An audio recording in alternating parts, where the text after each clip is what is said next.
Welcome back to another episode of the Savvy Successful Mompreneur podcast. I'm your host, Savannah, and today we're diving into one of my favorite topics, branding that connects.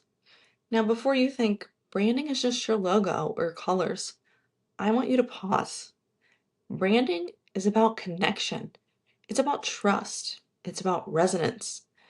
And for us moms and CEOs, our story is what creates that deep connection with the women we want to serve, the customers we want to reach, and the community we want to build. In this episode, I'm going to break down exactly how to use your story, the messy, the beautiful, imperfect story of being both a mom and a CEO to build a brand that is magnetic and authentic. By the end, you'll have the framework you can use to weave your story into your brand so people don't just buy from you, they believe in you. So grab your energy drink or coffee and maybe sneak away from the laundry pile for a moment, and let's talk about creating a brand that truly connects. First, let's get clear on what branding really is. Branding is not just aesthetics. It's not your font, your Canva template, or your Instagram feed. Those are tools.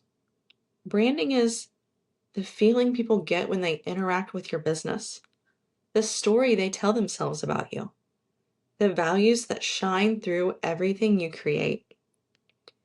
Think about the brands you're most loyal to. Chances are you don't just buy their product because it's the cheapest or the prettiest. You buy because you feel connected to it. You believe in what they stand for.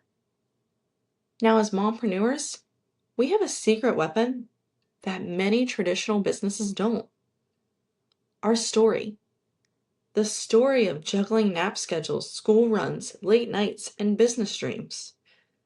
That story is what makes us relatable, and reliability builds trust. People buy with their hearts first and their logic second. That's why storytelling is such a powerful branding tool. When you share your story, you create a bridge. Suddenly, you're not just a business owner. You're a woman they can see themselves in. Think about it. If you say, I started my business because I wanted to spend more time with my kids while still contributing financially, how many other moms instantly lean in? Probably hundreds. Your story is what makes you real. Your story gives your brand a human side. And in an online world that can always feel very polished, very filtered, and sometimes even fake, your story is what makes you real. And here's the best part. You don't need a dramatic, movie-worthy story. You just need your story, told with honesty, clarity, and purpose. Okay, so how do we actually tell our story that works for branding? Here are 3 key pieces to focus on. First is your why. Why did you start your business? What was the turning point that made you say, I need to do this? That's your emotional anchor. For me, my why is my family. We used to send our stepdaughter to a sitter. It seemed like she spent more time with a sitter than with us. When I was pregnant with my toddler, I said I absolutely refused to have a babysitter raise this child. I was determined to be at home with her as much as possible and be her biggest influence. Number 2 is your struggle. What obstacles did you face as a mom and a business owner? This is where people connect. They want to know you're human. Did you struggle with time, with doubt, with balancing motherhood and ambition? Because trust me, I struggled. If we take my stepdaughter out of the equation for a second, I was practically a first-time mom. I never raised a baby before. And now I have a business that's pulling at me too. I felt like I was barely treading water. Now, I've got my systems in place, so I no longer tread water, but I walk on it. Number 3 is your transformation. Where are you now compared to where you started? What did your business allow you to achieve? More time? more freedom, more financial independence, confidence. That transformation is what inspires people to believe they can do it too, or that your product and service can help them. For me, I'm now able to stay home and not only run many savvy, successful businesses, but I am able to homeschool my daughter, have hobbies, and have the life that I love.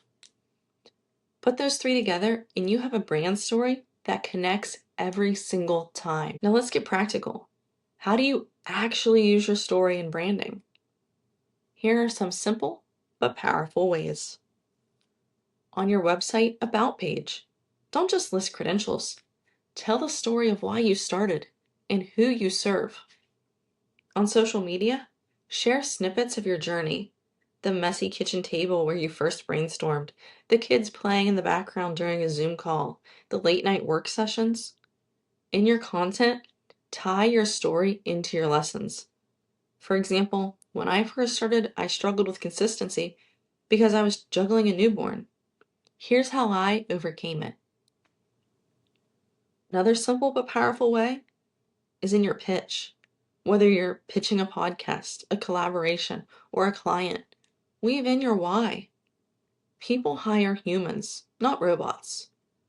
Remember, people don't just want polished, they want real. They want your real story. It is your most powerful branding tool. Now, I know some of you might be thinking, but my story isn't that special. Let me stop you right there. Every story matters. Your story doesn't have to be dramatic. It just has to be true and true to you. And maybe you're thinking, I don't want to overshare. And you don't have to. There's a difference between being transparent and being vulnerable. You get to choose the parts of your story that serve your brand and hold back the parts that are private to you. The key is to share from a place of empowerment, not a place of an open wound. You want your story to inspire, not feel like therapy in public. So if you've been holding back, I want you to remember, your story is your brand's heartbeat. Without it, your brand is just surface level. With it, your brand becomes magnetic. Now let's wrap this up with some action steps. Here's what I want you to do after this episode. First, write down your why. Be honest and specific. 2, write down your biggest struggle as a mom and CEO. And third, I want you to write down the transformation you've experienced. And 4, we're getting a little homeworky, but hear me out. Draft a short 3-paragraph version of your brand story that you can use on your website or social media. And 5, share one piece of your story this week on social media, something that feels real and authentic. When you do this, you'll start to notice the people leaning in, engaging more, and connecting with you on a deeper level. Branding that connects isn't about being perfect. It's about being real. It's about letting your story do the heavy lifting so that your brand feels human, relatable, and trustworthy. As moms and CEOs, our story is our superpower. It's what makes us stand out in a noisy online world. So don't shy away from it. Embrace it. Thank you for joining me for today's episode of the Savvy Successful Mompreneur podcast. If this episode resonated with you, I'd love for you to share it with another mompreneur who needs to hear it. And don't forget to follow me on all my socials. The links are in the show notes.